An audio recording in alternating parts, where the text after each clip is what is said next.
You're listening to Tarazi Tuesdays with the Bible as Literature.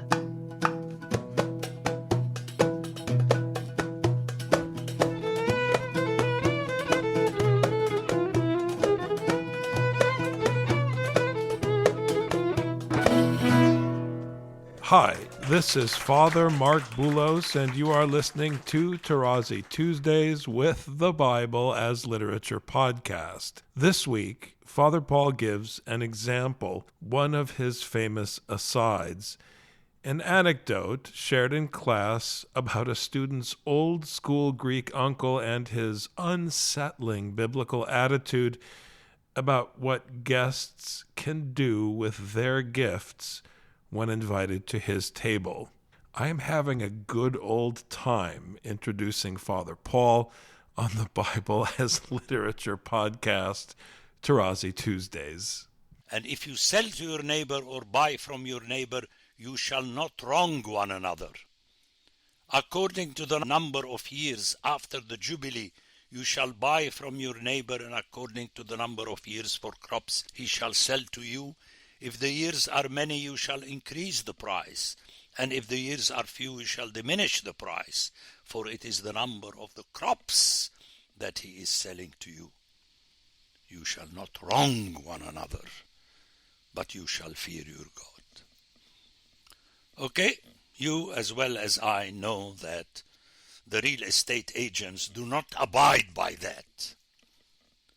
They work it out to fool either the buyer or the seller to collect more money out of their assigned 3 or 5% or whatever. But that is not the teaching of the Bible. That's why in other texts you may not charge usury interests on the other person, which your banks and my banks and the banks do not do. Otherwise, they'll lose their business. You shall not wrong one another, but you shall fear your God, for I am the Lord God. That's the threat. It's not out of the goodness of your heart you don't wrong your neighbor. I can't stand this in classical theology. That's why it ends up with praising ourselves for having been good. This is what I see on the websites of your parishes. When you make a collection to go and visit the poor at Christmas, you publish it on your website. You don't abide by the command of God in Matthew that not your left hand know what your right hand has done. Please translate you as being we, but I prefer the you so that it would hit you. And it would make you say, so Father Paul doesn't do that. It doesn't matter. I want you to hear you, and not like this silly NATO teaching. The teacher of Sunday school is trained to tell the children, not you are going to learn today in the classroom. I heard this when I landed on these blessed shores in the first year at the convention. No, you should say, today we are going to learn. So who is the teacher? So I want you to hear the you. By fearing God, and fear means to tremble. You have to love God. Remember that classic theology. Now we don't fear God, we love God. You love God since when? The question is, well, God loves you or not. And he loves you in his teaching, whose head, as we hear in the book of Proverbs, is the fear of the Lord. Not the love of the Lord.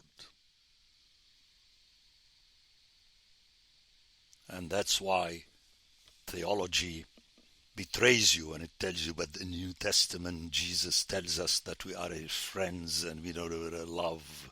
Yes, but the end of which he leaves us with his command to love one another.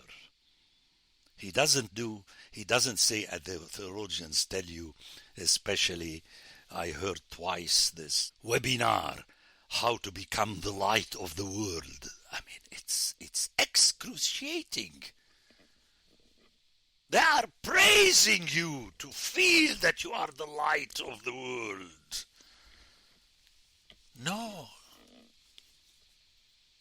You are the light of the world inasmuch as you follow the law of the Messiah in Matthew 5-7. Am I going on a side, as my good friend Timothy Lowe always critiques me? No! Because the following verse 18 after 17 sounds thus. Let me begin with 17. You shall not wrong one another, but you shall fear your God. For I am the Lord your God. And the following scriptural aside, if you may call it, is therefore you shall do my statutes and keep my ordinances and perform them. So you will dwell in the land securely. And the Hebrew labateh means trustingly. This is what securely in the original means. So the text is telling you this. It is your theology that is an aside, because my aside is quoting scripture. You shall remember them in order to do them, and we shall be bombarded with that statement time and again in Deuteronomy, which is the repetition of the law.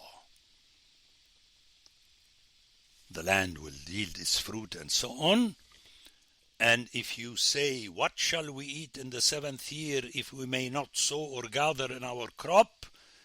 21, let's hear it. And it's not my aside. It's your theologians that are filled with asides. That's why they quote the Bible twice, and then they go for 7 chapters going the so-called fathers of the church, if not the latest book published by St. Vladimir's or Holy Cross. I will command my blessing upon you in the 6th year, so that it will bring forth fruit for 3 years. There you go. Notice the 3 years, because he had introduced the Jubilee year after the sabbatical year. And remember this blessing, because in a couple of chapters you're going to hear the blessing in conjunction with the curse, which is the other side of the same coin. The blessing comes from God, and the curse comes from God.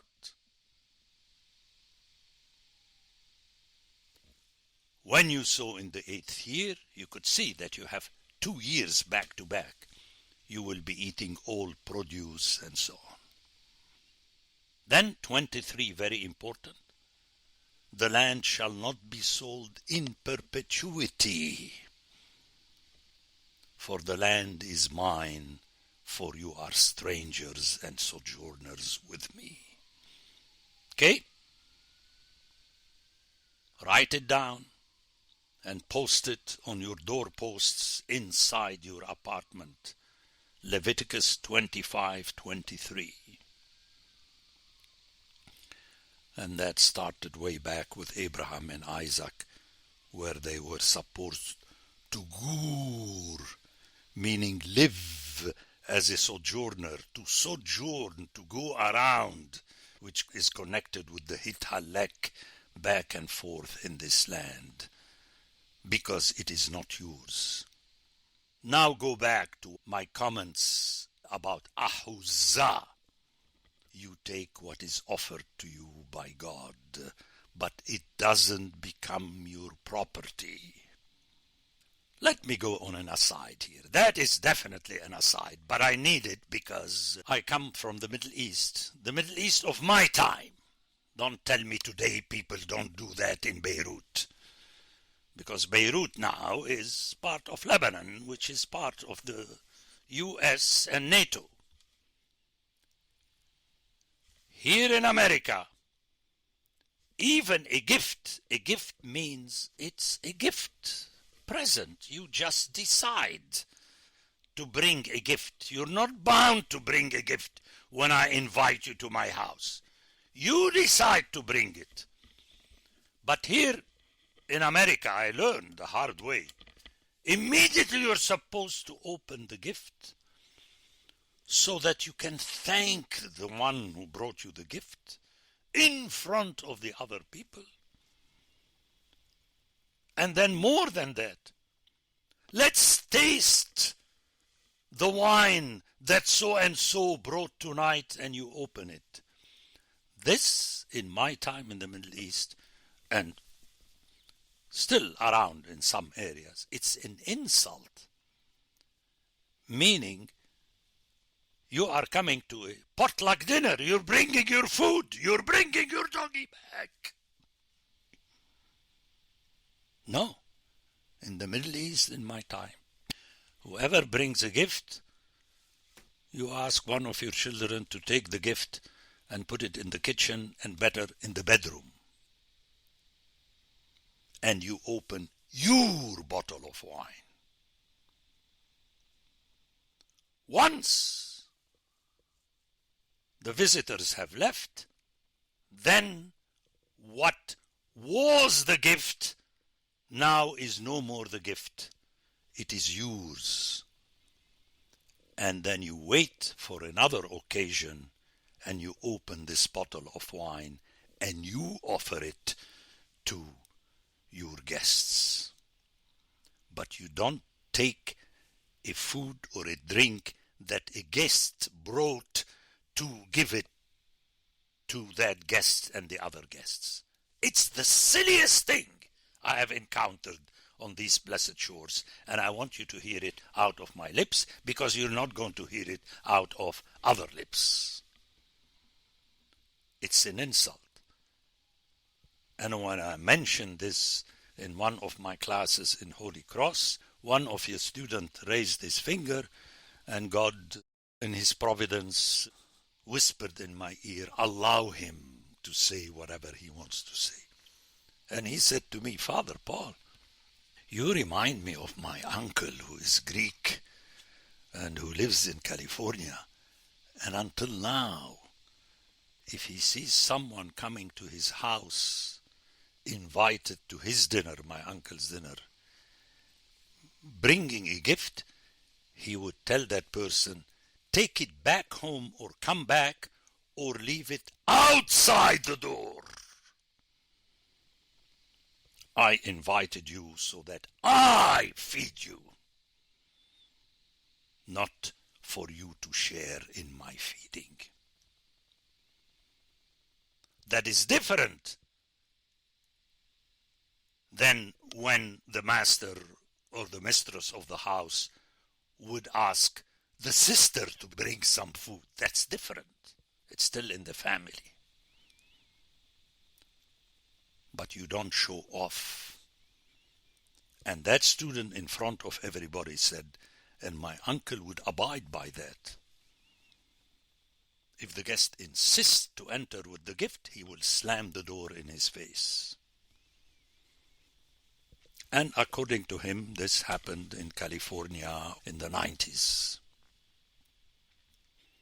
So please, friend, let's understand how this text is working. And that's why I shall never accept a NATO person reading this chapter in English and telling me what it says from the pulpit. It's impossible that that person is comprehending what is happening here. The Bible as Literature is a production of the Ephesus School Network.